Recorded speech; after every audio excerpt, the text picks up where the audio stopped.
Fue en la primavera de 1995, hacia finales de marzo, cuando mi amigo Roberto y yo decidimos explorar el Bosque Azul, en el noroeste de Arkansas, en busca de artefactos nativos americanos. A eso de las 2 de la tarde, nos adentramos en un camino de grava que pronto se convirtió en un sendero más estrecho. Después de girar en un camino de tala, condujimos alrededor de 1 milla antes de estacionar y luego caminamos un buen trecho, al menos 2 millas. El camino de tala desapareció de repente, transformándose en un sendero aún más estrecho, y continuamos por él durante media milla adicional. Nos alejamos unas 2 millas y media del automóvil cuando llegamos a una pequeña elevación en el sendero. Cuando alcanzamos la cima de la elevación, parecía como si el bosque cobrara vida repentinamente. Los pinos, algunos tan gruesos como 6 pulgadas de diámetro, se agitaban violentamente a unos 40 pies a nuestro alrededor. Algunas de las criaturas aullaban como simios o chimpancés, mientras que otras gruñían como lo haría una manada de coyotes. Giré en la dirección de la que veníamos, pensando que algo se aproximaba sigilosamente desde atrás. Unos segundos después de girarme, noté algo a mis pies, era Roberto, que se había desplomado de miedo y se aferraba a mis piernas. Sus palabras exactas fueron: «Oh Dios, te ruego que no permitas que me devoren. Te imploro que me dejes ver a mi esposa de nuevo». En ese momento, lo agarré del cuello de la camisa y le pedí que se pusiera de pie, espalda contra espalda conmigo, para enfrentar lo que fuera que estuviera allí. Los árboles continuaron temblando y los aullidos y gruñidos persistieron durante al menos 10 minutos más. Luego, repentinamente, todo se quedó en silencio, como si alguien hubiera apagado un interruptor. A excepción de un perro que ladraba a lo lejos, todo quedó en calma. Nos quedamos allí durante al menos 1 hora, sin escuchar nada que se acercara o se alejara de nosotros. Decidimos tomar un descanso antes de regresar al automóvil y comenzamos a caminar de regreso a un buen ritmo, sin correr, con Roberto adelante para evitar que se detuviera de nuevo. De repente, se detuvo y chocó conmigo. Le pregunté por qué se detenía, pero no pudo hablar, solo pudo señalar el suelo. Cuando vi lo que estaba mirando, vi una huella perfecta. Coloqué mi bastón al lado de ella y puse un pequeño trozo de cinta adhesiva negra para medir la huella, que medía 24 pulgadas. Después de unos 30 segundos, levanté la vista y Roberto había desaparecido. Aún me quedaba media milla para llegar al automóvil, así que corrí tan rápido como pude. Cuando llegué a la última curva, escuché el sonido del motor del automóvil, lo que me alivió al principio, pero luego me golpeó el pensamiento de que me había dejado. En ese momento, aceleré a fondo y giré en el camino.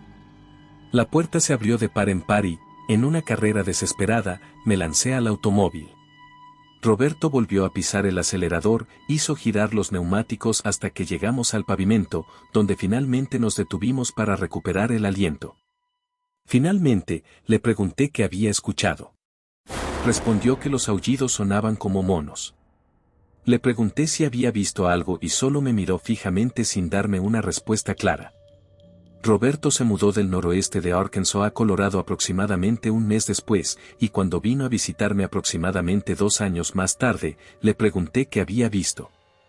Finalmente, admitió que lo que vio fue una criatura peluda de color grisáceo, de unos 9 o 10 pies de altura, con hombros de al menos 5 pies de ancho. Dijo que solo vio a uno de ellos, pero debían de haber muchos más, ya que todos los árboles a nuestro alrededor se sacudían de un lado a otro. Aunque no lo vi con mis propios ojos, todavía puedo escuchar los aullidos y gruñidos a mi alrededor incluso ahora. He pasado toda mi vida en los bosques, cazando, pescando y acampando, pero ahora no puedo alejarme de una carretera principal sin tener un ataque de pánico. Mi amigo falleció desde entonces. Que descanse en paz, pero contaré esta historia en su honor. Es algo que nunca olvidaré y que llevaré a la tumba, contándolo a cualquiera que pregunte. Hace ya algunos años, durante mis últimos días de la escuela secundaria, decidimos aventurarnos en la oscuridad de un bosque cercano con 2 de mis amigos. Javier, quien conocía el área como la palma de su mano, nos aseguró que había un rincón remoto del bosque que nadie visitaba. Mi otro amigo, Luis, no pudo resistirse a la idea de explorar un lugar tan misterioso. Nos dirigimos al bosque una noche, armados con linternas y el deseo de experimentar algo de emoción. Para aumentar la tensión, reproduje en mi teléfono un clip de sonido similar al de un depredador, esperando asustar a Luis. Nos reímos un rato, bromeando sobre nuestros temores infundados. Sin embargo, la diversión pronto se convirtió en puro terror cuando Javier encendió un petardo que llevaba consigo. El estruendo resonó por todo el bosque, seguido por un sonido que nos heló la sangre, parecido al que habíamos escuchado antes, como si fuera sacado de una de esas películas de depredadores. Nos miramos con expresiones asustadas y, sin dudarlo un segundo, echamos a correr hacia la dirección donde habíamos dejado estacionado el auto. Nuestros corazones latían con fuerza, impulsándonos a escapar de allí lo más rápido posible. Cuando finalmente alcanzamos el auto, tomamos un respiro, tratando de asimilar lo que acabábamos de vivir. Justo cuando pensamos que estábamos a salvo, miré hacia el bosque una última vez. Fue entonces cuando las linternas revelaron dos ojos que parecían estar a una altura sobrenatural, muy lejos de ser los de un simple animal. Sin necesidad de palabras, los tres nos miramos comprendiendo que debíamos irnos de allí sin demora.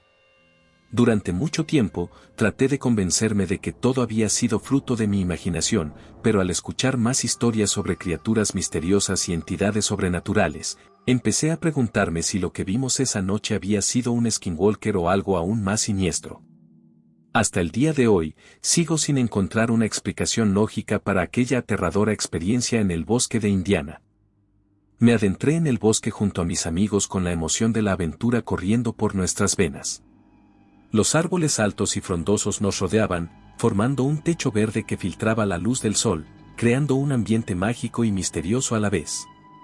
Nuestros pasos resonaban en el suelo cubierto de hojas, rompiendo el silencio que reinaba en ese lugar apartado de la civilización. Al principio, los ecos parecían normales, solo reflejando nuestras palabras con una fidelidad inquietante. Sin embargo, a medida que avanzábamos más profundo en el bosque, algo comenzó a cambiar. Los ecos adquirieron una cualidad distinta, como si fueran más que simples repeticiones de nuestras voces. A veces, parecían susurros apenas audibles entre los árboles y, otras veces, se transformaban en voces distorsionadas llenas de una malicia inexplicable. ¿Escuchaste eso?, preguntó Sara, su voz temblorosa rompiendo el hechizo momentáneo de la naturaleza. Asentí con el ceño fruncido, la sensación de ser observado se había vuelto abrumadora, como si cada sombra ocultara ojos invisibles acechando entre la maleza. Los ecos ahora eran más que simples reflejos, se habían convertido en advertencias veladas y burlas siniestras. Algunas veces repetían nuestras palabras con una cadencia que no era la nuestra, como si se burlaran de nuestras voces inocentes con una malicia oculta. Avanzamos con precaución, intercambiando miradas nerviosas mientras el eco maligno nos acechaba desde la oscuridad. Cada paso que dábamos parecía traer consigo una sensación de opresión, como si el bosque mismo intentara advertirnos de algo insondable.